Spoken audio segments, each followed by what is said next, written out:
Hello and welcome. You are watching QTV and you are watching This Morning. No, I'm not Ibrahim Asori Balde. At least I don't think I am. I'm Ade Darame and I'm hosting today, and I have Ibrahim Asori Balde as my co-host. Yeah, so I mean, it is vice versa today. It's vice versa today. Yeah, so we are changing the system, for today. It's good to be back here, Ade, and co-hosting the program. Yeah, so don't panic. There hasn't been a coup d'etat. It's just for today. Well, I hope not. Yeah, so we have Mr. Mboj. Welcome. Mr. Mboj is going to be our newspaper review guest, and we might delve into the African proverb if we can find one that we haven't already done before. Mr. Mboj, welcome to the program. Cheers, thanks. I love this flip. You just flip positions. Just flip the script for today. Quite interesting. Well, that's right. So as well as the African proverb, we have newspaper review, and we also have a very, very interesting segment that I'm really looking forward to. Last week we inaugurated tertiary education trust funds, and we've got the 3 executive directors of those funds that'll be joining us to talk about the funds and exactly what. And we then get onto the bit that I really hate. What's that bit? That's when we try and link up with somebody on the phone. You've seen it. It's always dreadful. Yeah, no, can you hear me? No, I can't hear you. Well, we're going to try 3 of those in Saudi Arabia with Mamadou Gajaga, in Belém in Brazil with Julde Njai, and somewhere around the country, possibly in Upper River region, with Esonyasi, who is on the Meet the People tour, with His Excellency the President. So those are things that you're going to have on the show today.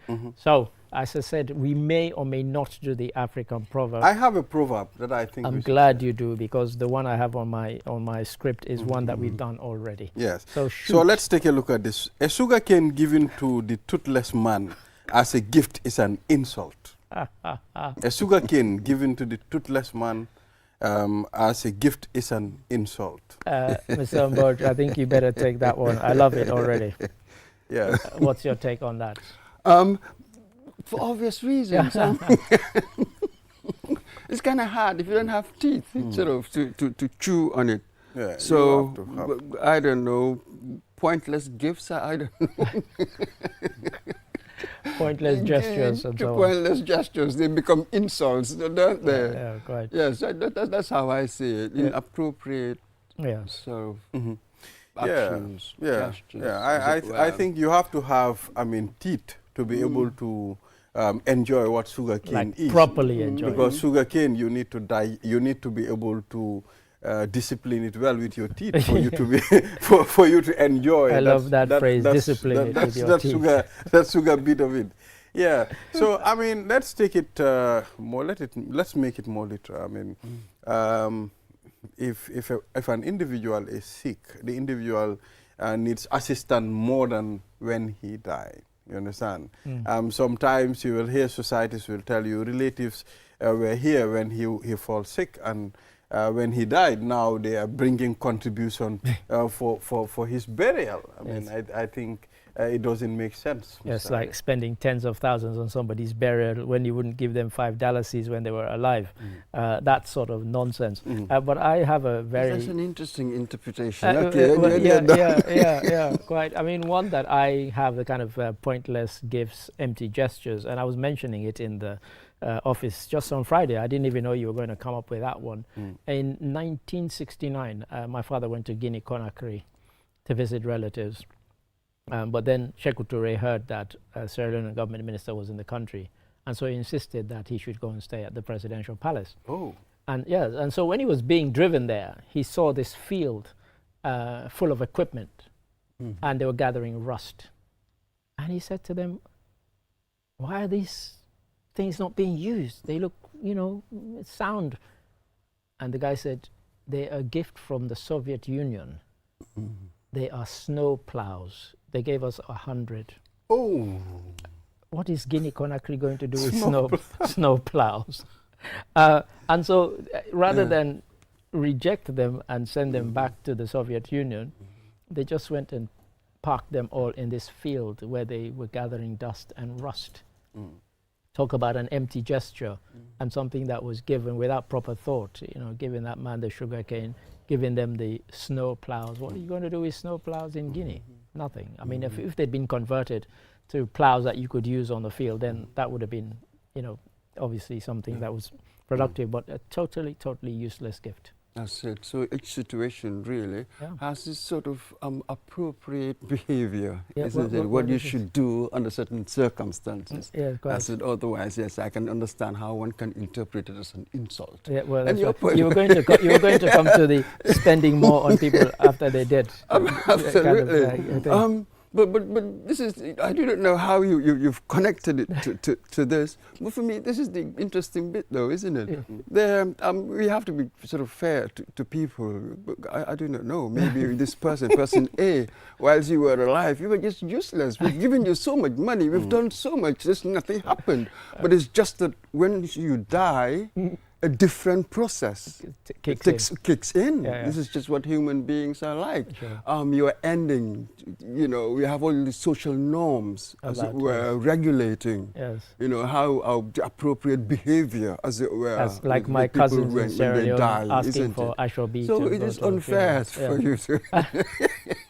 Though I understand the point. You have a lot of people, sort of, they wouldn't help, really. But again, in the end, so when it's really at the end of the pointless, time, as it were, when it's really gone, everything is over. When it's gone, it's gone. Yeah. But for me, I prefer people helping me now. I mean, when I die, I mean, it's of no use. I prefer getting it in advance. If people can give it to me now, I'll be very happy. I mean, this is the 5,000 that I would have contributed here. Thank you. I would have make it in good use right now. That's right. You understand? But people do help. It's just that you're never going to have everybody helping. So in the end, it's a mixed picture. Because you do have a good number of people who help. But really. that is an interesting one. But it's an interesting take. Anything else either of you would like to add? If not, we'll go for a commercial break, and after the break we'll delve into the newspapers, which I see somebody has not brought in. We'll dig in. I'll name no names, but we'll dig in. We'll dig in. Join us after this break. Opticalia, Gambia's leader in optical care, with 5 locations offering the best in visual health. With cutting-edge European technology, Opticalia delivers single vision lenses in just 20 minutes. At Opticalia, we care about our future. Eye exams are free for individuals under 18, ensuring everyone has access to quality eye care. But it's not just about vision. Opticalia also provides advanced audiology services to ensure your hearing health is in the best hands. Our audiology services offer European standard hearing aids and diagnostics, ensuring everyone can hear clearly. Whether it's testing or treatment, you can trust Opticalia for your auditory care. Opticalia offers European standard products, fair prices, and exceptional value, all under one roof. Visit Opticalia at the Tropic Shopping Center near Senegambia, or call us on 7767-121 or at any of our regional branches. Banjul 7767-126, Brikama 7767-123, Farafenni 7767-124, Basse 7767-125. Opticalia, love what you see and hear.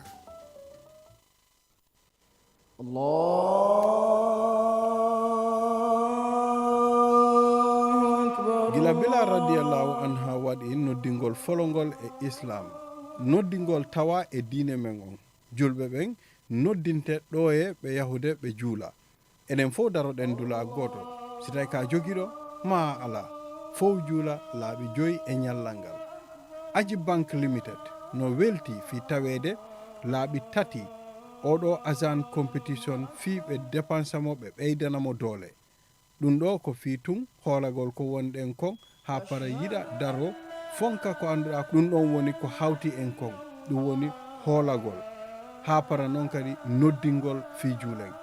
Awa tawe ɗum ɗo joni an kadi ɓeydita hen e sengo ko annduɗa ko ɗum woni noddingol. waɗu vidéo joni nulda e WhatsApp hara hiɗa noddina e oɗon number 3373555 ɗo e balɗe 34 lewru December 2025.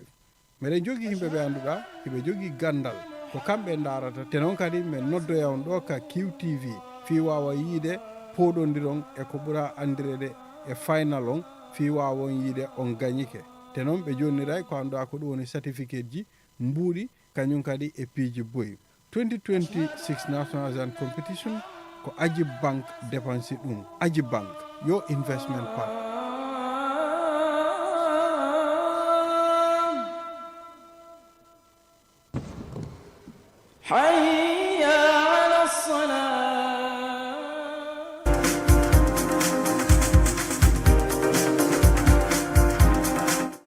Hello and welcome back. You're watching QTV this morning, and I'm Ade Darami. I'm hosting today. I thought, let me just shove Ibrahim Asori Balde out of this chair for once, just for one day. And I see that I see what he has to deal with, because when I left home this morning, it was Monday, the 17th of November. But by the time I got to the studio, it's Tuesday. It was Tuesday, the 17th. I mean, anyway, I won't out anybody. But nonetheless, if you're just joining us, you've already missed the African proverb. But we're now about to delve into the newspapers. Yes. Mr. Balde. So the Standard newspaper, the main headline: APRC leader tells supporters to ignore Barrow and continue preparations for Jammeh's homecoming. They are serious there. Mr. Mboj, do you want to take this one before I dive in? Mr. Mboj, should he come or should he not come? No, we'll come in. Ignore Barrow. Is he inciting something? Why should we ignore Barrow? He is the president and he made a statement, granted, So why should we ignore Barrow? Let us be careful. Well, no, not us ignore Barrow. No, absolutely, but it's really the same thing. The militant. It's really the same thing. Quite. Ignore, we all know that what Jammeh's got in store, what we have in store for Jammeh. There are processes going on. We need to prosecute him. He left to Equatorial Guinea. We all know the complex situation. So now, this person is really inciting his people. Ignore what he said. Let's prepare and all the rest of it. That's right. Whether Jammeh is going to come, is not going to come. What is sort of growing out of this? How are we handling this idea within? We know that in a particular area, he's got some support. It's by no means across the country. We know that electorally. We've seen the fortunes of APRC over the years. That's right. So let us handle this well, and it shouldn't go overboard. We should be careful what we say. I ignore this and ignore that. This could be a slippery slope. Sooner or later, perhaps you may have a ruling, some verdict of whatever. Then they will say, ignore it. I am very scared of this attitude, as it were. That is my worry. Well, you see, I mentioned when Barrow, was mentioning about Jammeh's coming, he's more powerful, Jammeh knows power. I said Barrow should not even talk about this. I mean, he should have just allowed it to slide until Jammeh gets to this country. Otherwise, it will create these kind of situations where people, will start, throwing shots at the presidency. I think the presidency is the highest office in this country. It should be respected. A person who is known to be a party leader, should not come on media and tell people, ignore the president. What are you doing? What are you ignoring? You are ignoring the president. You are ignoring the constitution of the country, So I think it's important for us to allow it to slide. Jammeh said he will come back. Let him come back. The doors are open. If he gets here, then, we will know whether to ignore the president or not to ignore the president. We've discussed this, Ade, just before you come in. We've discussed this so many times before, that Jammeh's got this penchant. Every so often, he would just release a video, and then we will just take it up and start discussing it. It's like the puppet master behind the scenes, you know what I mean? Irrelevant now, really, but wants to remain relevant.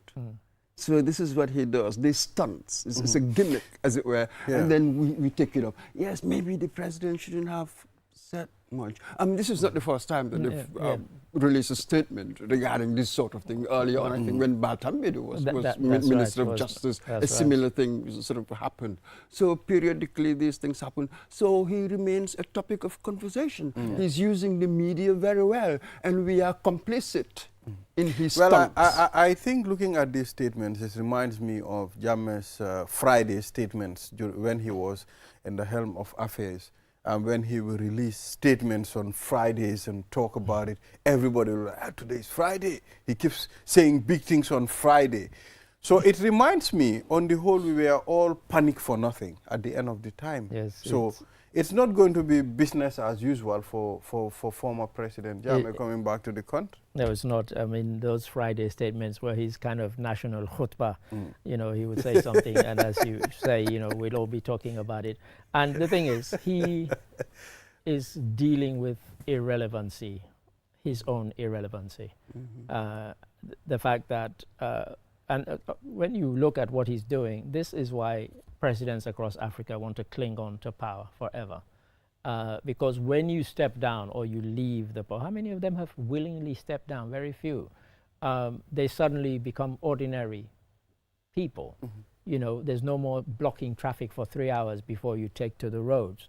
There's no more people turning up for a conference and waiting 3-4 hours until you phone and say, is the hall full? Okay, it's full. Now I'll leave State House, and you know, take me 3 hours to get there, and everybody's sitting there waiting for you. Suddenly you're very Mr. Important. When you're no longer president, that is gone. It's like a child. When you were a child, you see a pond that's still. You send a stone there and you just enjoy watching the ripples. That's what Jammeh is doing.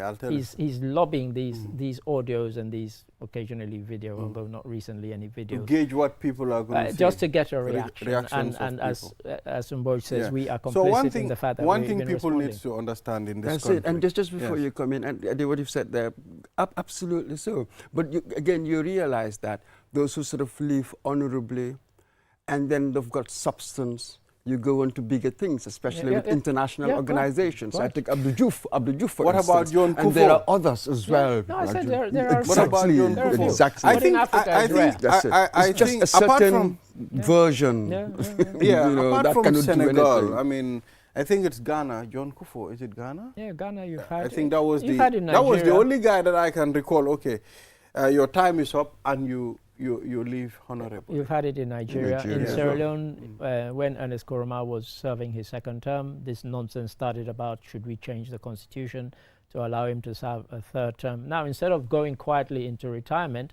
he's now living in exile. Why? Because he was now being implicated it's really in a big problem. Attempt. I mean, I think most of the presidency in the Gambia, I mean, it's more of a history now. Even when Sadaro wanted to leave, people said, don't leave. You understand? That was in Yahya Jammeh as president. And he also refused. Yes. Now we are seeing the same thing. And I believe this is going to be a trend. Trust when me, are we going to? The day Barrow says, I want to leave, there'll be 100 people begging him to stay. People will start crying. You know? Yes. Stay. I would like to think that he's learned from the Jawara experience. They never learn. Never follow those people. I'm sorry. Never follow them. Yeah. They're just really looking after their own interest. Yeah. They're scared that once you're gone, that advantage, that interest will be gone.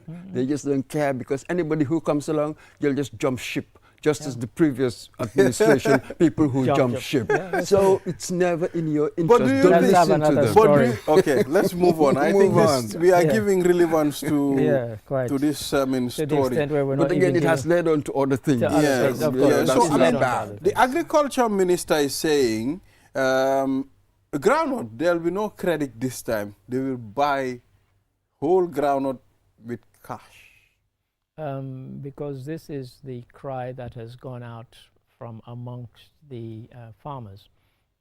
When the president, almost everywhere he's gone where there are kind of huge groundnut farming communities, they've all said that, you know, this time, this digital nonsense that, you know, you're talking about the whole world going digital, we're not interested. We want cash in our hands. Very old school. You were talking about old school before we came on air. And this is very much old school. And but in a sense, it's kind of listening to the people. It's listening to the people, and it's listening to what the people want. You know, Gambia has lots of things that are kind of very old-fashioned. Still vote with marbles, for example. as the rest of the world go, they're doing what? But now you have farmers saying we want cash in hand. Because it's not. It was never really credit. It's just that it was sent to you digitally, and you're not, walking around with bags full of money where you can be robbed. You can take it out bit by bit as and when you need it. So even, the whole even if digital your phone is stolen or something, you can still, get your money because it's electronic. It's electronic. Maybe with stuff like this, the introduction of new technology, maybe in certain communities, maybe at first you make it optional. And gradually see how you can bring them on board. That's you right. will have rather than just bring it in. Exactly. For everybody. Who would want to use this? Fine, you go on. You don't, fine. But meanwhile, the awareness, encouraging them. You build. That's it. Maybe that's how you bring lasting change. That buy-in. They really have to believe it, to be doing it, then it works. I don't know if you were here when I mentioned what happened with the banking system in United Kingdom, where they brought in the whole digital thing, where they did away with tellers. You'd walk into a bank and all you see were machines. And people rebelled against it. They said, no, I have a problem. I want to talk to somebody, even a cashier. I want to explain something. And slowly they've been bringing them back. So when I went back this time, even my own bank, Lloyds Bank, which they'd done away with, they now have a couple of people that you can actually go to. You don't just go and transact with the machine. It's not just about taking out money. The issue of these machines, electronic, changing to digital, it's important for us to change. The world is advancing and it makes life easier and more effective. But still we need the human mind to be there to help. In some instances, you're right. Again, I mentioned on here that when I went to the UK in September, something I hadn't even kind of taken notice of in March, possibly because I wasn't paying attention. But suddenly I started seeing restaurants and various places with signs saying, we no longer take cash, just card and electronic payments. And loads of them, and it's just become the norm everywhere you go. You get on the bus, you tap your card, you get on the train, the same, you get in a taxi, restaurant, a shop, you hardly see people. They still have ATMs for those who want, because you have all these people selling fruit out on. Although even the fruit sellers have the machine where you can just tap on that. It feels like one is in a transition. It's a transitional. Well, it's easier in those countries because everything is connected. When you are paid, it's going directly to your bank account. And your bank account, you have your card or your phone, your app, you just come and scan and get it. We have that here. So it's much easier. You see that as well, really, the technology emerged out of the societies. So the mindset, as it were, the citizenry, you've seen how sometimes incongruous it could seem when you sort of transplant a technology onto people. You see how we use it sometimes. It seems like, in some instances, like a parody of how it was meant to be used. So this is the key. This is the advantage they have. Technology emerging out of their own society and their own imperatives and needs. If we can have that kind of relationship with technology, emerging out of our particularity, isn't it? It's true. And also, technology sometimes rushes ahead of society, and society has to catch up by changing laws. So I'll give you a quick example. When, people used to send you a contract, employment contract, and they say, well, you have to sign it, I send you accept it, and so on. There was a case which kind of flipped the whole thing on its head in the early days of the internet, when somebody, they would try and deliver a letter to his door to actually, he was going to be dismissed, and he refused to open it because said he had to sign for it. And then his bosses thought, oh, we'll just email it. After all, he has an email address. And they emailed it, and that case actually ended up in court because the law had said that you couldn't fire. But the guy lost the case, and the reason he lost the case is that his employment contract was sent to him by email, and he accepted it. So if you accept the employment, then you can have to accept the dismissal. Why not? In the similar format.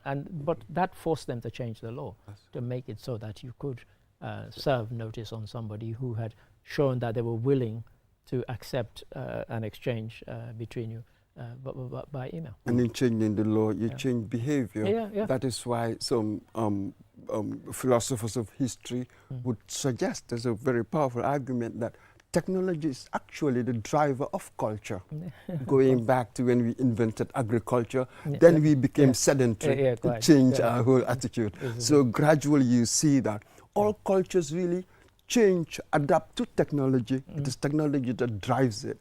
Because when it comes, it changes our patterns of behavior. It does. Then from that, the norms, Yeah. new norms come into play and all this sort of stuff. That's why societies change over time, because technology changes over time. And in fact, from the 12th to the 14th of November, there's just been the Transform Africa Summit in Guinea-Conakry. And I just watched it just before we came on here, because I'd been following it through the duration of it. Our minister was there, Jabi.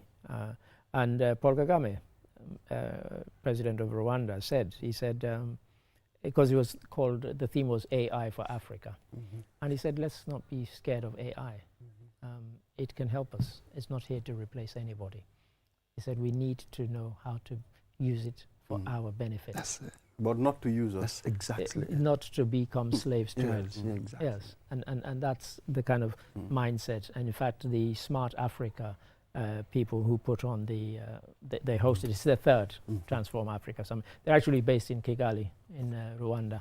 And it was really, really interesting. I was looking to see if I could see our minister on any of the panels, because I think he was due to speak, but I couldn't find the video before I came on. There was a time I had a report, listening to a guy talking about it. He said, time will come, AI will go to an extent where it will do operations. It will use operations in certain offices. Even at the hospitals, they'll use equipment. You will be far and they'll be carrying operations. And, that got me thinking. Machines operating. In places like Japan and Korea, some of the biggest use of AI is in robotics to do household chores. People who don't want to wash dishes anymore or do whatever, they've now, you can program a robot to do that. So it's not so far-fetched. At all. It's not that. It's already not, possibly we're there are close to it. certain, There are certain things, there are certain like, operations, simple ones, you can have them. There are certain tasks, AI will far surpass human beings. Absolutely. We all know that. It's just that the extreme claims about AI, it really cannot replicate the complexity of the human being. Absolutely. See, we understand that. So there's a certain level of thinking.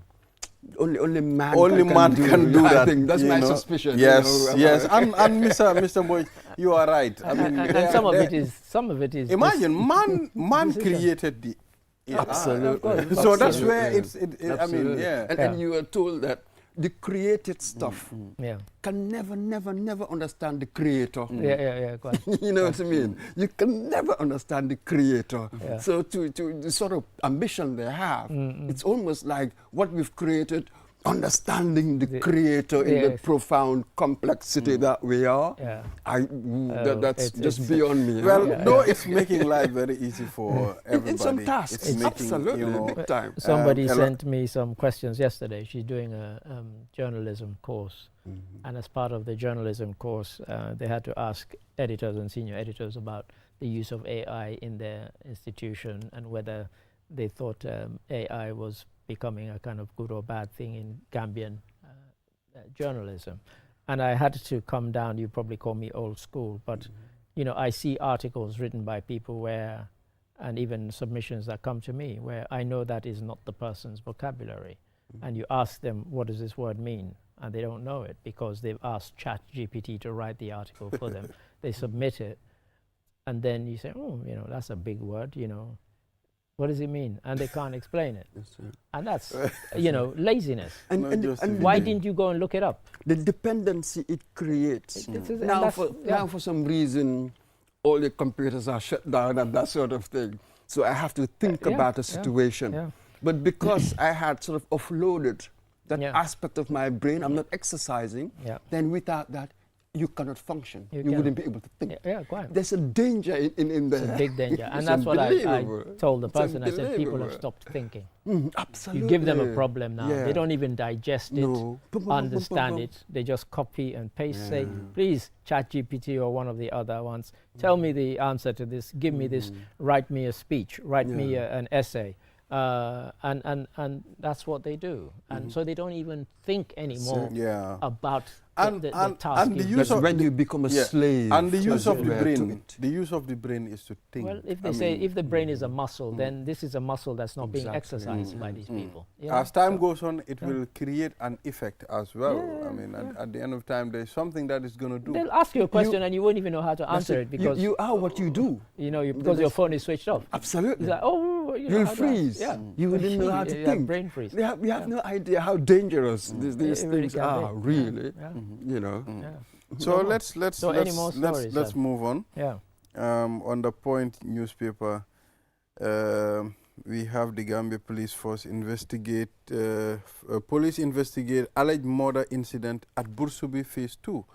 I don't really understand who killed who. Is it the Sierra Leonean national or the Liberian national? Okay. But it has to do with Sierra Leonean and Liberian. Okay. You know, there was a tussle between them. Oh, that matter. For I Was it think money for for 400, 400, 500, someone narrating stabbed someone. Right. I don't know who killed who, but Right.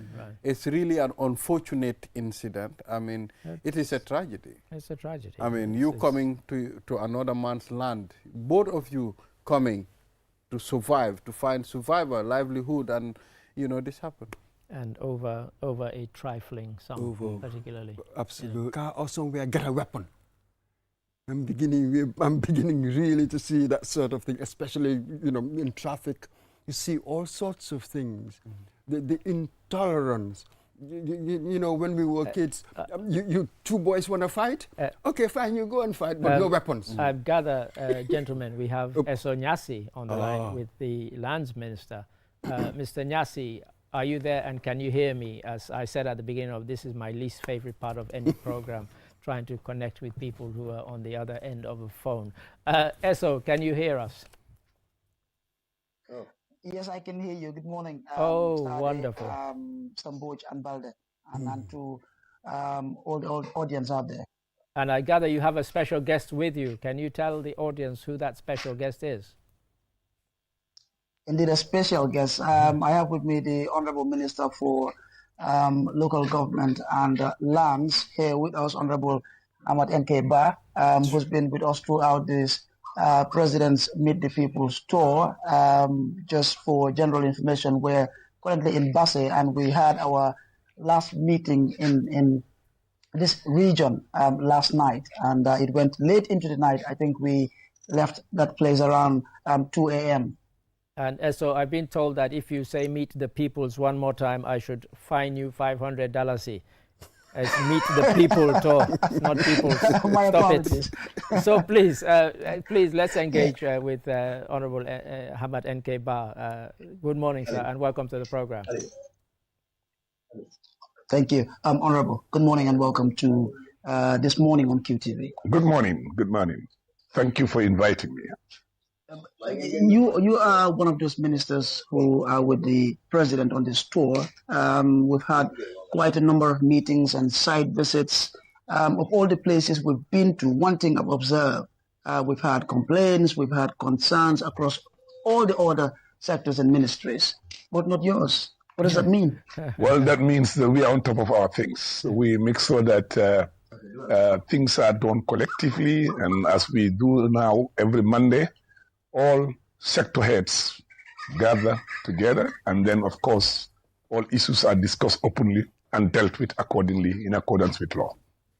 Now, one thing that has also come up is the refusal of some local government authorities, particularly two NAMs in two constituencies we've been to who've refused to come to these meetings, even though it's a national event. And you seem to have taken, a case with that. Well, I think the members of parliament did not understand that they are the very people who voted for this money allocated this money in the Appropriation Act of 1st of January 2025 and 31st December 2025. And they appropriated for the money for the president to use it to come. And I think they should have learned, as what happened in other countries like Ghana, where, of course, parliamentarians are obliged to attend the Meet the People's tour, and they are all happy to meet the people, the president in their constituencies, to raise issues that concern their people, particularly issues of development. And this is a constitutional matter, and that's why really we expect them to be on ground, to put us to task, to make sure that issues of development are a concern to them, and then the president and his entourage and his technicians, his ministers, will respond to those concerns, and then, of course, they have something to relay to their electorates. Unfortunately, I mean, they tend to politicize the tour to an extent that some of them even goes to tell their people not to attend meetings of the president, where they miss the opportunity of putting their case before the chief executive of the Republic of the Gambia, that is the president himself. Of all the concerns and development needs that have been raised during this tour, what stood out for you? Well, I have learned something. That is, the last 9 years, as you're aware, President Barrow have brought in unprecedented development in this country, particularly in terms of infrastructure. I mean, this region in particular was left out. With all the number of ministers they had in the Jawara regime, I can tell you that it was the least developed region in the Gambia and the most populated region in the Gambia. If you look at the statistics of Action 8, again, in the early 90s and onwards, you realize that in terms of development within the people themselves, in terms of homes, houses, better living, I mean, this region was on top, one of the best. But unfortunately, one of the things that they really realized was there was absolutely no infrastructural development in the URR. And that's why even the recent UN Habitat survey, that's about 3 weeks ago, that came out, puts this region almost very close to West Coast region. Now that infrastructure is available, roads are built, schools have been expanded, electricity is all over, and then of course health facilities have been expanded, learning institutions, a lot of Tibet centers all over the region. I think they've realized that URR have come up very rapidly, and it has added value to what already existed in the region. So, and also what I have realized too, throughout the country, throughout where we've been, is that people believe that what they lost in 50 years, they can get it in 10 years. And that pressure is on us. Wherever we go, they demand for water, they demand for electricity, they demand for, roads, they demand for, but then you will realize that the issue of water have eased down. Not many people are asking us about water. That means this government have dealt with that in the last 8 years. And now the issue of health also is becoming less, as you used to hear them saying, our women are dying when we take them to delivery centers. By the time we reach, we have to use motorbikes or we have to use donkey carts. That story also have vanished away completely. I mean, that means we have also scored a high score on that card. Now everybody wants to have tar road right to your doorstep. And that again is putting us, because roads are expensive to build. I mean, that is putting us a lot of pressure on. And we are trying to do what it takes for us to make sure we meet up 90% of their demands by the end 2026. And we believe we'll be there with the new extra 500-kilometer road and the 300-kilometer road of the World Bank. I think we will be there by December 2026 to make sure that every Gambian can feel at least this country can emerge from a least developed country to a middle-income country within 10 years of Adama Barrow's government. And I think that's a fundamental achievement in any part of the developing world, be it Asia or Africa, Middle East, anywhere in the world. I think nobody would have thought that the Gambia can reach this level in the absence of oil, in the absence of gold and diamond. Our gold and diamond have been our policy of management, our physical responsibility as a government. And indeed, I think that has paid off a lot. I mean, we have a leadership that really believe that monies must be spent where they are needed and as necessary when it is possible. So the demand is high, but we'll deal with the demand. We were conscious of this demand. I think Gambians have become more aware of government's responsibility, what governments do. It is not an issue of being a president alone. Now they know that presidents and his government must deliver the dividends of democracy to them, and they have got that under the leadership of Adama Barrow. The dividends of democracy is flowing right there. If you also understand, we have the university here, the Gambia College, part of the Gambia University of Education, which is now on, students are in, people are now, and then you've seen something too that is very significant. The URR youth are now in charge of the construction industry in this area. They build houses, they have electricians, they have plumbers, they have masons, they have everything, they do it for themselves.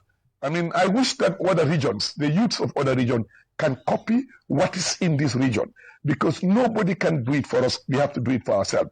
So the whole money that they are investing is staying in the Gambia, because the people of this region, their people are doing it they themselves. And that's something we should learn from other regions. And I hope that the various skill centers throughout the Gambia, other youths will take advantage of that. And indeed, they will be able to have the skills necessary for this emerging development demand for this country. I would love to give opportunity to my colleagues in the studio, because I'm sure they will have questions, Mr. Ade, Mr. Boch, and Balde. And I'll give the first question to Mr. I was going to give it to Balde as he's from Basse, but I won't. I'll give it to Mr. Boch. The one from Banjul. Honorable Mr. Boch, go ahead. Honorable Minister, welcome to the program. Obviously, you've been given the government high scores in many areas. I wonder, in which area would you give the government a low score? Well, that is a very difficult question to answer for now. But I think, to be honest, the lowest one is awareness, getting our people to understand and to know what we have done in this country. This is a low score for our government. And I think we have failed in publicizing our achievement to the people of this country. Level of awareness in the Gambia about government achievement is more noticed in the World Bank, in the IMF outside, in the UN than the Gambia itself. And I believe we must admit where we fail to make sure that we learn our lessons and see how we can move forward in trying to enlighten, educate the Gambian and put more awareness for them to notice what this government have achieved. Thank you. All right, so and I'll give it to the man who claims he's from Basse. I'll say this in full. Wale jam tong, kori hidong jam, honorable. On pini minjetti Allah on jarama albarka modon. On yari keddam. Minyami kosam subaka. Mina jaro keddam ko minyawo kosam. I just want to know, ko am ko kosam minyam. what steps is the ministry taking to protect citizens from land fraud? We have now, as we speak, the estate agency bill is almost been finalized. And then, of course, the entire land laws in this country under the World Bank are being reviewed by consultant experts to make sure that it's in line with the new land policy, which is to be effective 1st of January 2026. So the entire land reform and land management, land usage in the Gambia will be transformed to suit the better interests of the overall Gambian people. With regards to land fraud, I mean, we hope that the police will do something with that to help us. Already the judiciary is creating a special court, high court division to deal with the issue of land matters. And that is a great achievement in this country. And we believe that once these laws are amended, the fraudsters will be brought to book.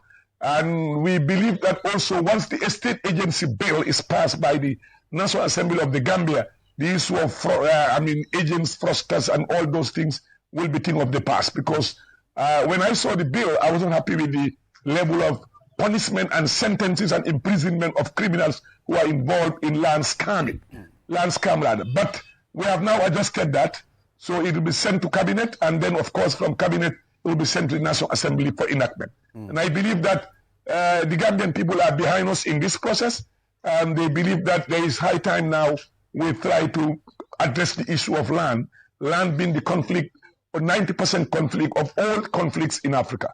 So Gambia is now acting, although we're acting late, but it's better late than never. We believe we can get something done as quickly as possible. Thank you.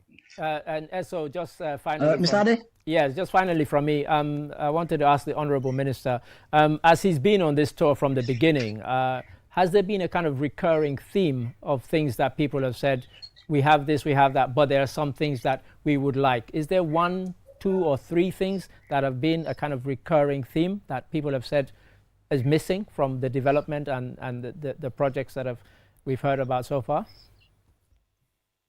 Yes, I think, to be honest with you, the demand on roads is unprecedented. That's our major concern as a government now.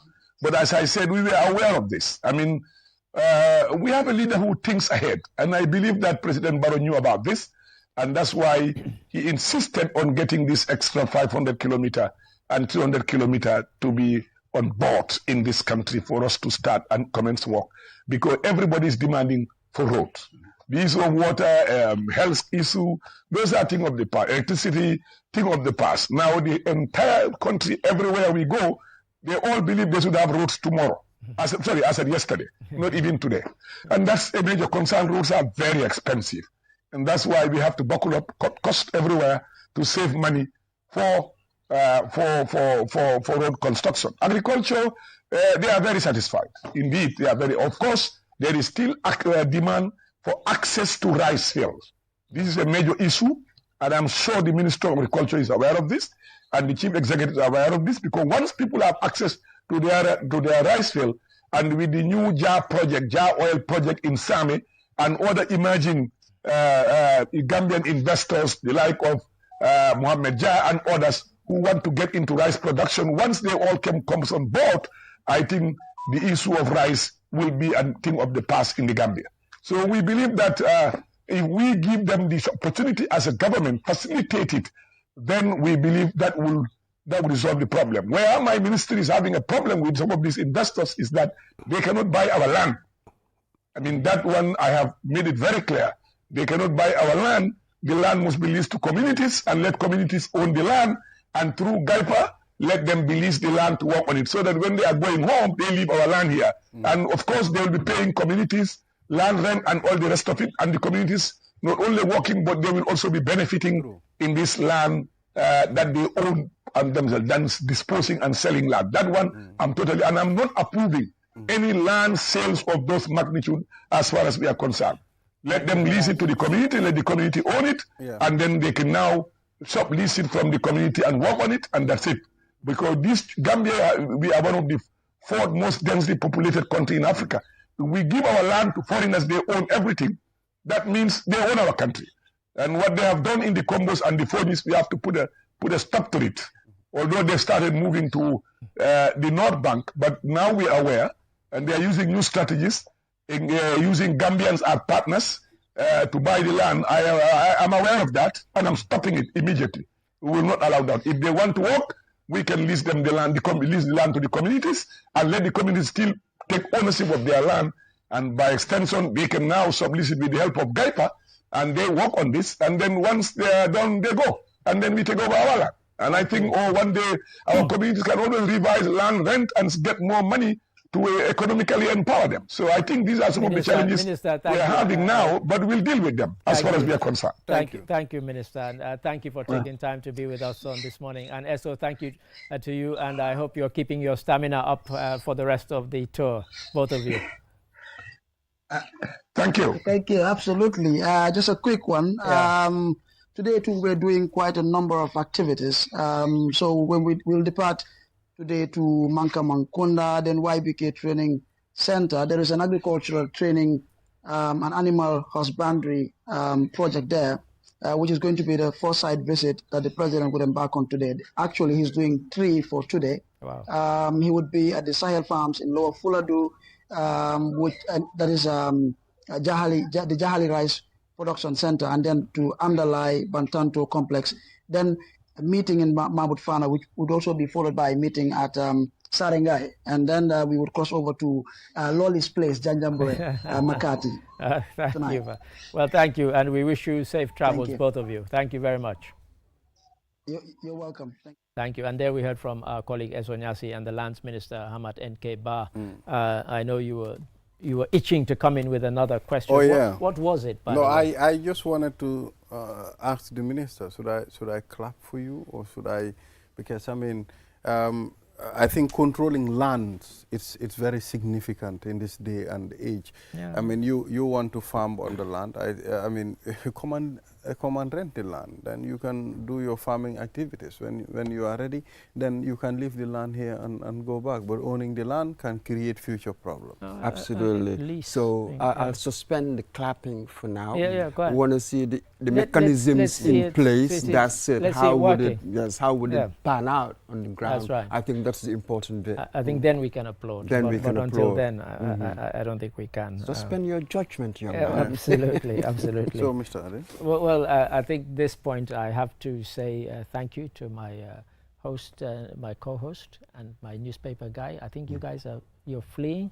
because I did promise the viewers that we would have the 3 of the executive directors of the tertiary education trust funds that were inaugurated last week, and after this commercial break they'll be joining us, and we'll delve into that. And now people will know exactly why you flip positions. Well, this is it. And that's why they realize it's a temporary coup d'etat.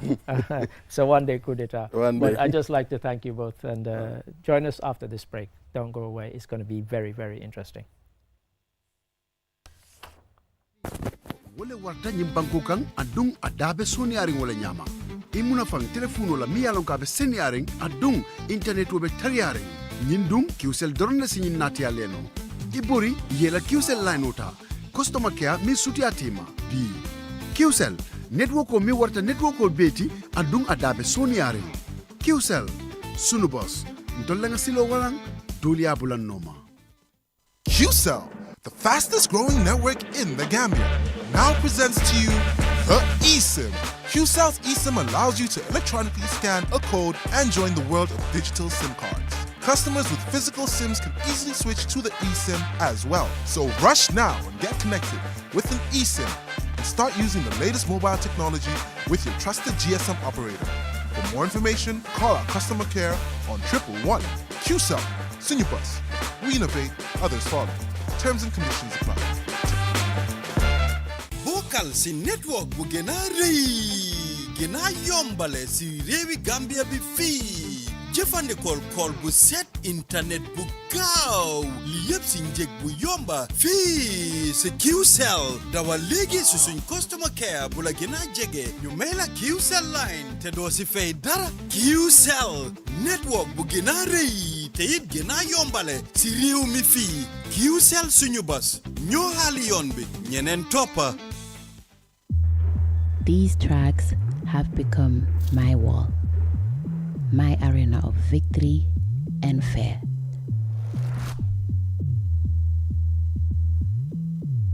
I relentlessly walk, push, strain, and stretched.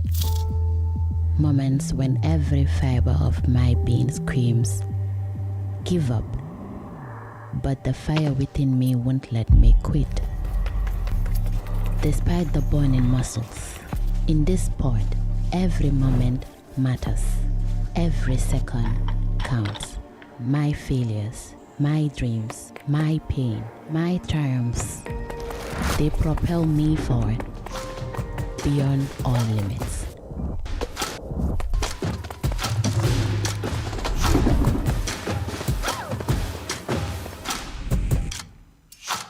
I am Gina Mariam Basbite,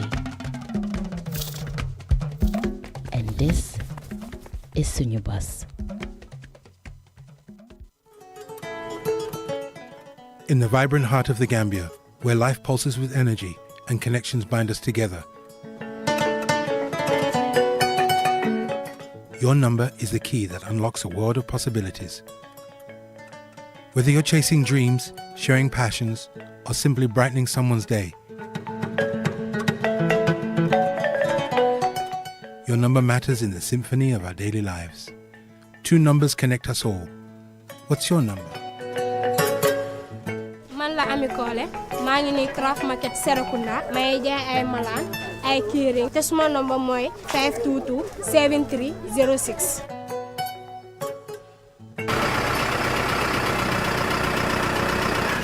Assalamualaikum. Aha, ko caterpillar men fali so mi jonnam no mama si me mi wara ma call. Wadu 3 7 3 6 9 4 4.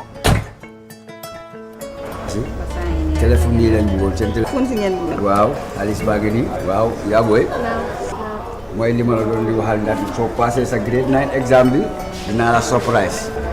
Papa jërëjëf papa kontaan naa papa. mooy 507 54 45.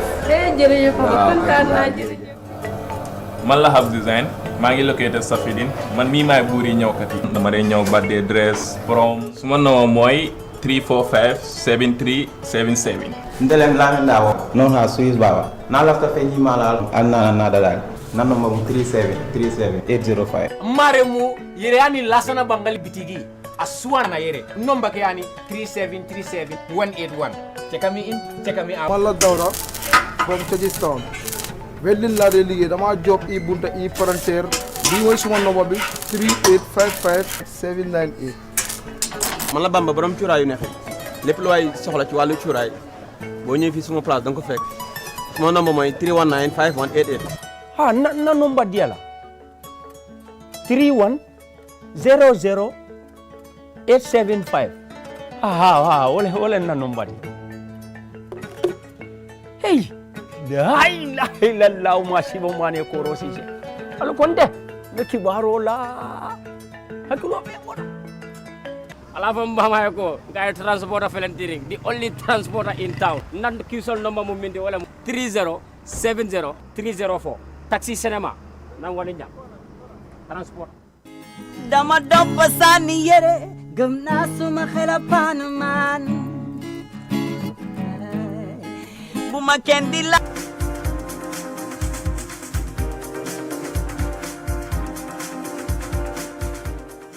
Hello and welcome back. And when you get into this next segment, you realize why I've kind of staged this coup d'etat and deposed Balde just for this bit, because this is something that I'm really excited about. Really, it's always been something I've been interested in.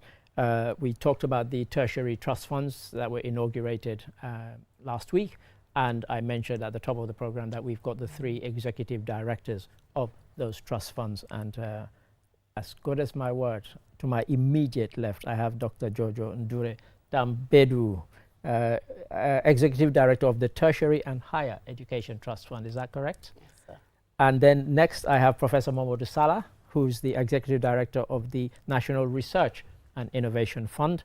And then on my extreme left, I have Dr. Sambaba. He's the Executive Director of the Students' Revolving Loan Scheme, not fund, scheme. And I don't know if I will ask them, I don't want to catch them out, but I don't know whether they've all been watching the Transform Africa Summit that just took place in Guinea-Conakry. It was a really interesting one. But I'll start to my immediate left, Dr. Jojo Ndur Tambedu. People hear Tertiary Higher Education Trust Fund and they think, what is it? We heard the big figure about the 15 million that was donated, Dallases, that were donated by our own chairman, Mr. Jah, but what exactly is your particular fund all about? Good morning, everyone. Assalamu alaikum. Thank you for having me here. So the tertiary, so it's called the TET Fund, Tertiary Higher Education Trust Fund. The idea of the fund is to have a mechanism, a funding mechanism, to be able to make sure that we can develop our infrastructure within the tertiary and higher education sector, but also build the capacity of our trainees. Currently in the Gambia, we have a high youth unemployment rate. And the reason we have this is that there's a mismatch between the skills that our youth have and what the labor market needs are. Sure. The idea is that the trust fund is here to make sure that we're that bridge between the skills and the jobs. So we need to improve employment. There's human capital. As part of the NDP, one of the main priorities is human capital development. Sure. And we believe that the TED Fund would be able to develop our youth. It's an investment. We need to shift from looking at education as an expense, but as an investment. We are here to invest in our youth to make sure that they have the right skills so that they can fit the jobs, but also they can be employable. Yes, I worked by a huge construction project last year. I won't say what it was, but I was amazed that the senior electrician was somebody from Sierra Leone. I'm from Sierra Leone. I'm not saying don't employ Sierra Leoneans. But when I asked, they said that they didn't have a Gambian who was of that who had those sorts of qualifications. So very much in line with what you say. Professor Salah, if I could come to you. I talked about the Transform Africa, where the theme was AI for Africa, and yours is National Research and Innovation Fund. So what is that fund all about? I think the fund is a lot about making sure that there is adequate funding for research and innovation. We also need to make sure that capacity of researchers, of innovators. I think we'll hear that word capacity a lot, but yeah, please carry on. Exactly, because without the capacity of the people being uplifted, being developed, it is difficult to do proper research and impactful innovation as well. So apart from providing the funding, it's also about building the capacity of researchers, of institutions to be able to engage in research and innovation more effectively, more impactfully. And then the third component would be about how do we leverage research and innovation towards the national development goals and priorities. So these are the three main things that the fund is trying to do. Wonderful. And so if I could come to you, Dr. Sambapa, the one that got everybody excited, the revolving loan scheme. So what is it and how does it work? Thank you. Very much as the name implies, revolving loan in the sense that the idea is to provide loans for people who want to access higher education and they don't have means to pay, or they don't have tuition scholarships to pay for their education. I think we've had many instances where we have Gambian young people who want to pursue higher education but they can't pay. The solution that we've had these years is they go around looking for scholarships. They ask people. Yes, sometimes you're lucky to meet a philanthropist or a relative, or you apply for higher education scholarship. But we don't have many of those. And as we speak, our government is owing a lot of these higher education institutions, which is even a threat to their financial viability. Because if we cannot pay, if institutions are not getting the money they need, they cannot grow, even if they have Giorgio and the TED Fund giving them funds, but it might not be enough. So we are in a stage in the world where we know resource challenges are not just Gambian or African problems. They are global problems. So we need to have sustainable ways of providing financing. And a student revolving loan scheme is one way where students who want to study and can go, get these funds, pay for their education, and they would have favorable ways of paying back these loans. So that's the whole idea of the revolving loan scheme. You're given the funds to pay for your education, and once you finish and start working, you pay back, but of course with reasonable terms. Now, you've mentioned something about sustainability earlier on in your response. People have heard about the amounts that were given. How does the fund or the scheme itself sustain itself in terms of getting people? We heard the chairman, Mohamed Jah, threw down the gauntlet to private sector and others, and he even threw it to the public, saying if you can give even $1, give it. So how will the fund, the scheme actually access funds and go around campaigning for funds to make it sustainable? Yeah, sure. We're relying very much on government to provide budgetary support for this fund, but just like Mohamed just said, we are not relying only on government. We will be working with development partners, we'll be working with Gambians. We all should be invested in our country's development. This is a fund that would expand access to higher education for Gambians from Katong to Koina. So whatever small amount one can put to, it's not a fund that we take it once we go pay, it's finished.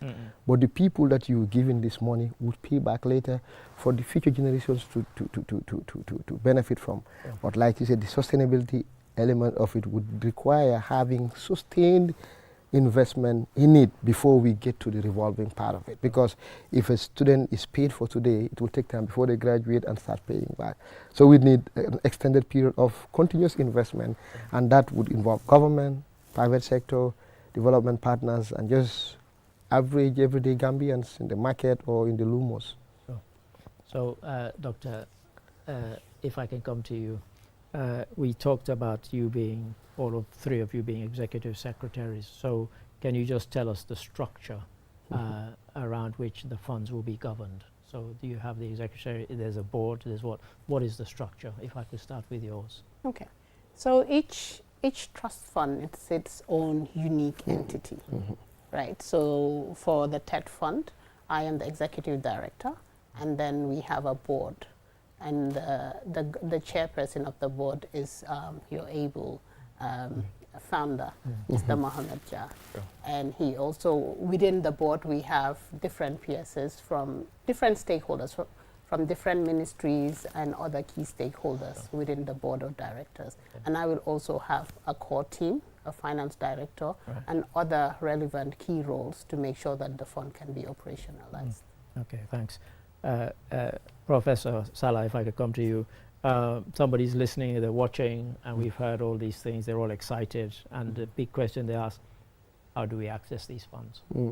Has that all been set out already, or is that to come? Yeah, just to let you know that for now, Samba is the only one out of the three who started. Right. You know, Dr. Ndur Tambid and myself will be starting on the 1st of December. So we kind of like trying to set the scene before we start. Sure. And I think we're quite clear about our mandate, which has been set up by an Act of Parliament for all the three kind of like funds. Sure. And we've got the boards, we've got all of these things.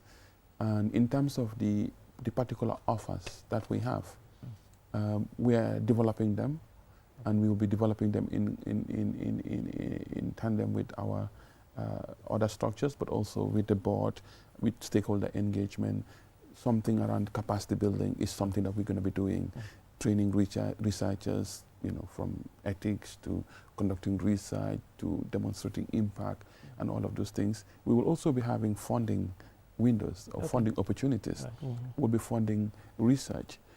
We could potentially be funding research around science, around social sciences, you know, around innovation, around incubation, and all of these things. But the specific nature of each of those things is something that I can come up with, but it has to go through a validation process with the board and with the stakeholders. So I haven't even started formally. So what we're trying to do is just we've been working on a lot of concepts, all three of us, because we are all independent as national agencies going to do what is necessary. But like we're not only working, for example, with higher education, we've got the PSCs of health, of agriculture, of environment, of trade, of youth and sports, and all of these other bodies who we will be working with. So our work is not, my work, for example, is not only with the higher education sector, it's with all the other sectors. And it is very, very important that the final offer that we have probably, that was going to come out early in the new year, it's going to be something that's going to be validated and worked on by all partners. Okay, so when I hear the word validation, I always ask the question, if you're validating something and the beneficiaries, we've go to lots of conferences and seminars and workshops where they say they're validating something, and then the people who are the potential beneficiaries are never involved in that. Well, how do you make sure that that doesn't happen in this instance? Yeah, I think we've started the process of stakeholder of a mapping process to understand exactly the infrastructure in terms of the institutions, the researchers, the opportunities that exist. And that is going to be the basis upon which we will conduct the stakeholder engagements, and then also consulting with all the right people. And then that's where we're going to put up the offer. So this is something that is co-produced. You know, we're quite clear about what we would like to see, but it's not only what we want that will happen. It's very, very important that we consult with the development partners, with the universities, with the researchers. You know, it's about some of us have been exposed and we have got a lot of ideas we think we could work. Right. But it's very, very important that we subject this to scrutiny. So that it works within our context. And there's ownership of the process sure. as well. Okay. Dr. Tambedu, if I can come to you. I hear all of you, and one of the things that comes to mind straight away is that if you were to set yourself short, medium, and long term, say short in a year, medium in 3 years, 5 years, where would you like to see the fund at, and what would be success in the first year, third year, and fifth year, for example? And I'd ask each of you that as well. Okay, sure. Thank you for that question. So, to start off with, basically is to have the institutional framework in place, because we are the inaugural executive directors, but this is something that is going to stay beyond our tenure as executive directors, to make sure we have the right policies in place, we have the right action plans in place, we have the right people in place. That's one. Everything that we're going to do is going to be data driven, but also digital as well. So we're going to have the right systems for every application that comes through has to go through the right systems. Okay. So we will have a lot of stakeholder engagements. As Professor said, we need to co-create this with the beneficiaries and with all key stakeholders.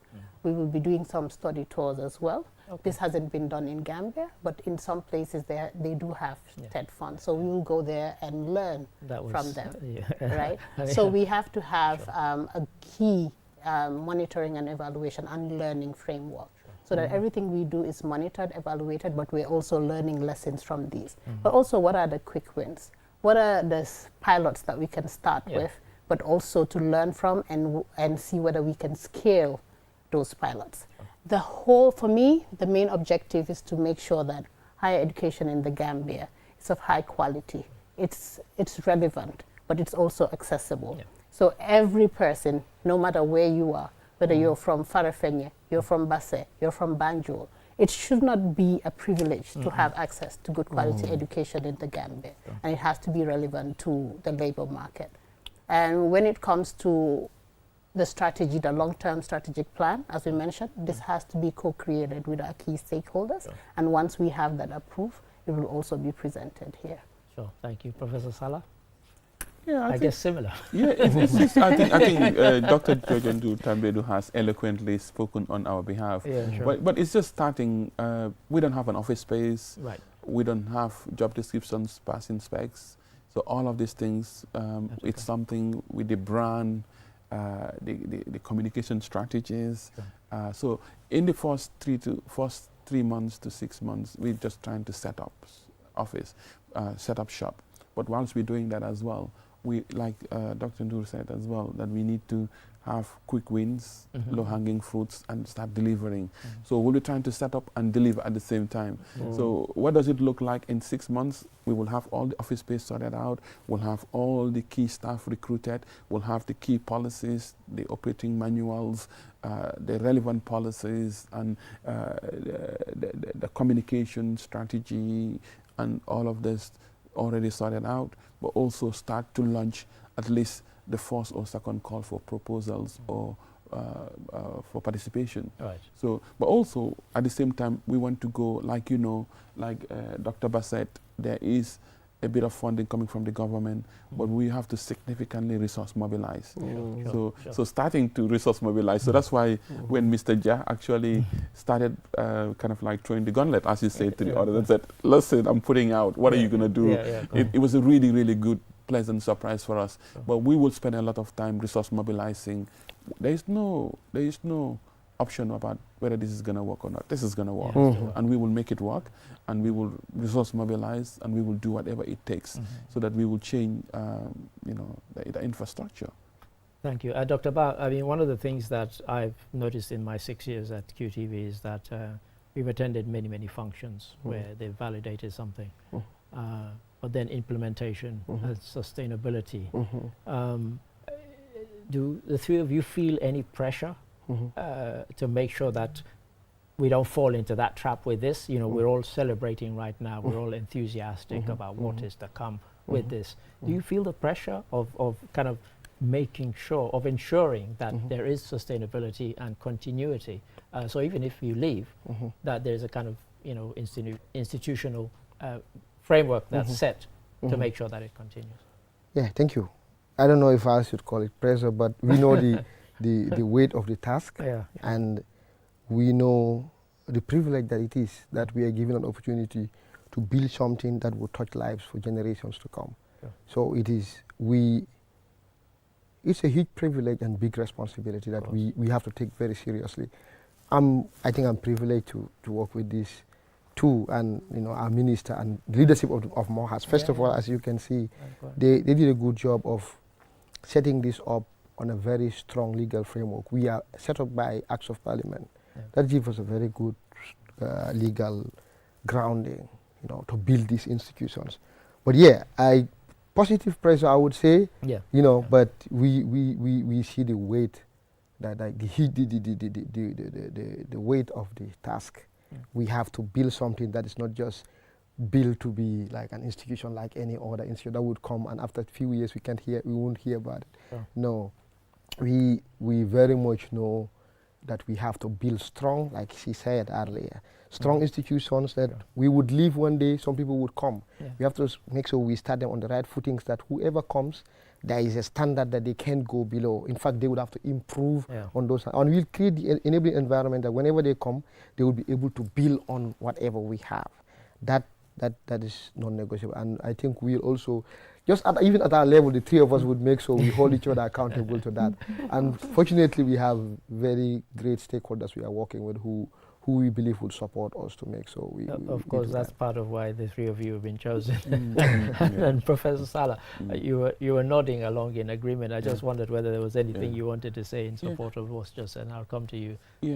I think the language we've been using is that our contract is not only with the government or with the ministry, our contract is also with the Gambian people. The state of affairs in terms of intractable development challenges, it's so big and so huge that failure is not an option. You know, this is a contract we have. I mean, we, like Dr. Bassett, we're incredibly honored and privileged to be in these positions, as Dr. Ndu also said, George Tambedu, to be the inaugural directors.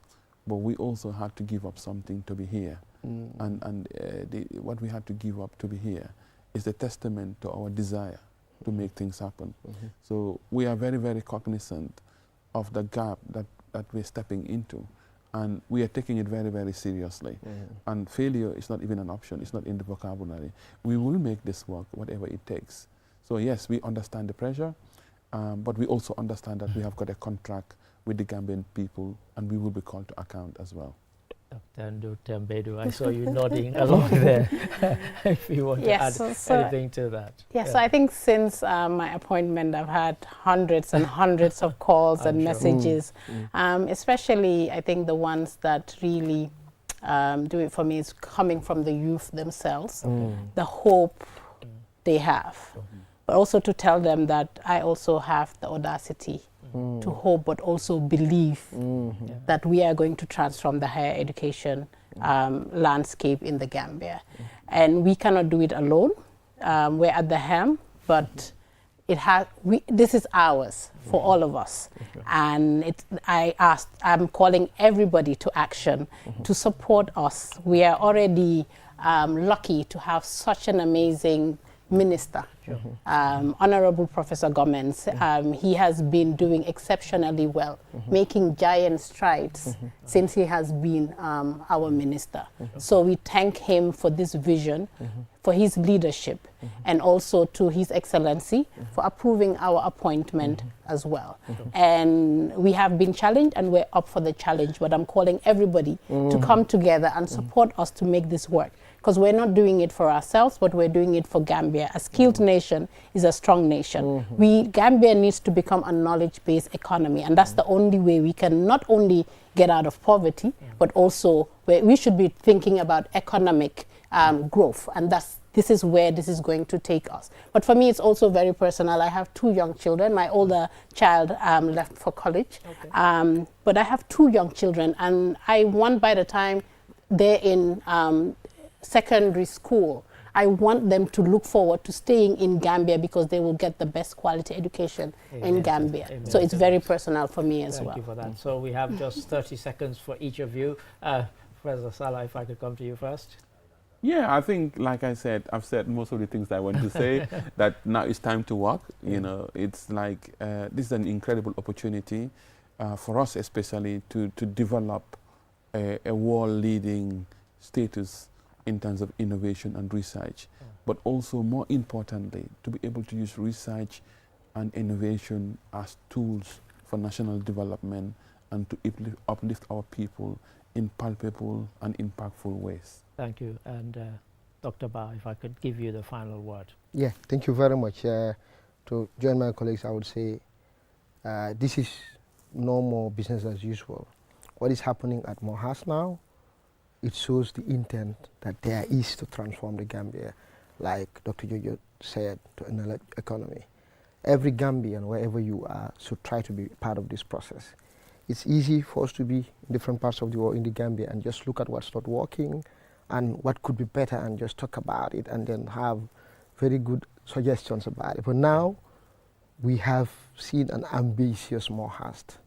Like setting up these funds shows very huge ambitions.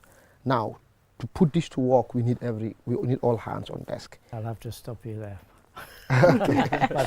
My producer is telling me that we have to go to Saudi Arabia and we'll be out of time before. But I'd like to thank all three of you, Dr. Ndu Tambedu, Professor Salah, and Dr. Ba. Thank you for coming. And viewers, you've heard it here. And don't worry, we'll keep you informed. And I promised Jeneba Sonko that I wouldn't use the word it's a game changer, but this really is a game changer. She says I overuse that phrase. But once again, thank you all. And we'll go for a break. And after the break, we'll join my colleague, Mamadou Gajaga, who's in Saudi Arabia. Join us after this quick break.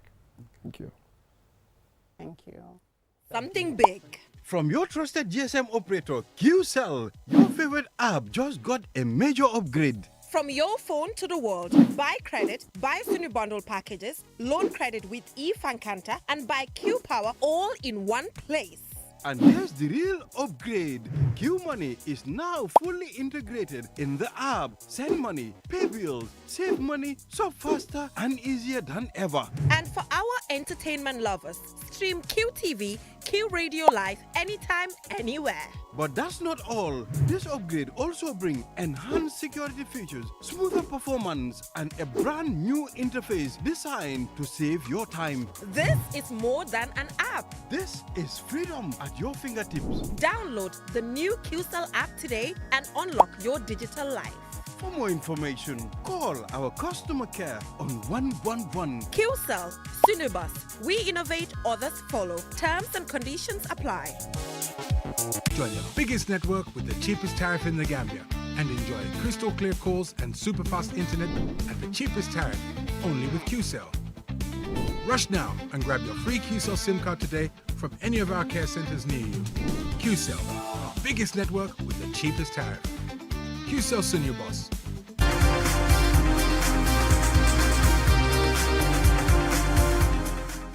Hello and welcome back to the final segment of this morning. I'm Ari Darami, and we now have, I hope, on the line my colleague Mamadou Gajaga, who is in Saudi Arabia. Mr. Gajaga, I hope you're there and I hope you can hear me, and I hope you're bright as a button and wide awake.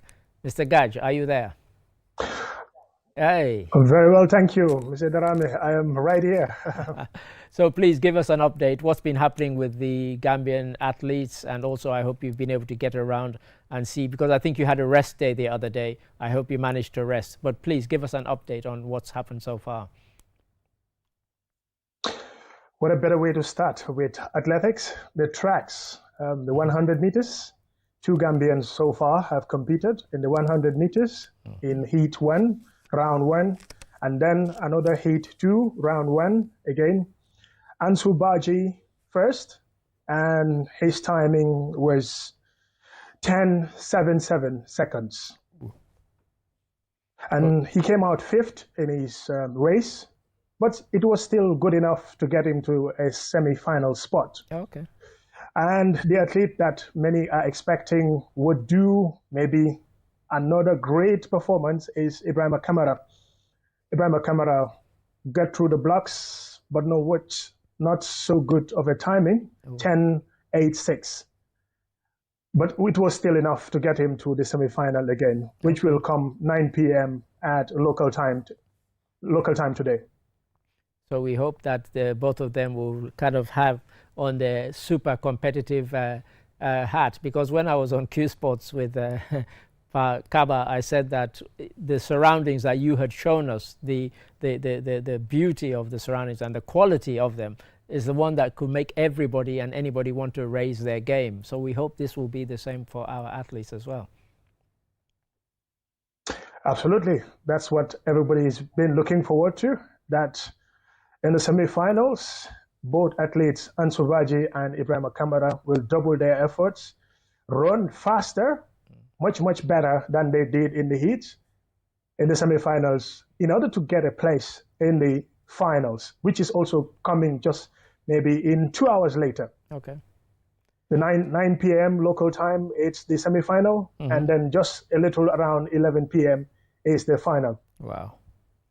Gaj, in terms of... And just earlier, there was Taekwondo in the women's category, in the 53-kilogram category.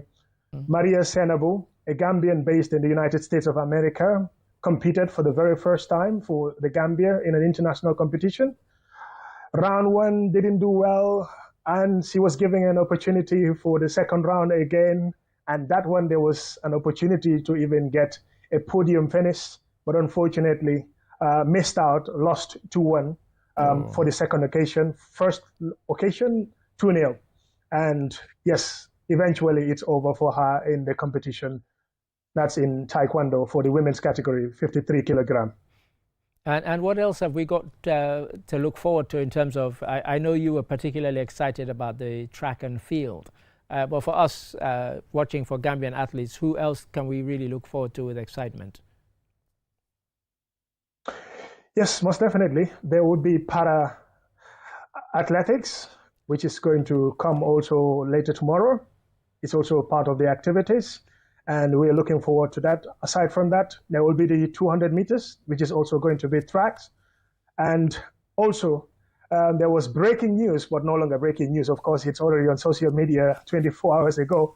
That is the Gambia 4x100 meters relay team is allowed to compete, because this competition is based on ranking. So based on the rankings, they couldn't make it through on the normal rankings. But again, after the competition organizers reviewed, they have accepted that the Gambia could compete in the 4x100 meters relay as well. So they've been given special dispensation, and in 20 seconds, I've just been told by the producer, what else have we got to look forward to? And we hope they win a medal now that they've been given this kind of special reprieve. Absolutely. That's exactly what everyone is looking forward to win a medal at least. We shouldn't be coming here and then leave without a medal. So just to say thank you to you, Mr. Gajaga, and we hope you enjoy the rest of the stay, and we'll be following your reports from Saudi Arabia. And as you like to say, keep on sporting. And, viewers, that's all we have. Thank you very much. Appreciate it. Thank you. And viewers, that's all we have on this edition of This Morning. And I hope you haven't minded me kicking Mr. Balde out of his seat just for one day, but I really wanted to host today, and I'm glad they let me do it. Until we come your way again tomorrow, goodbye.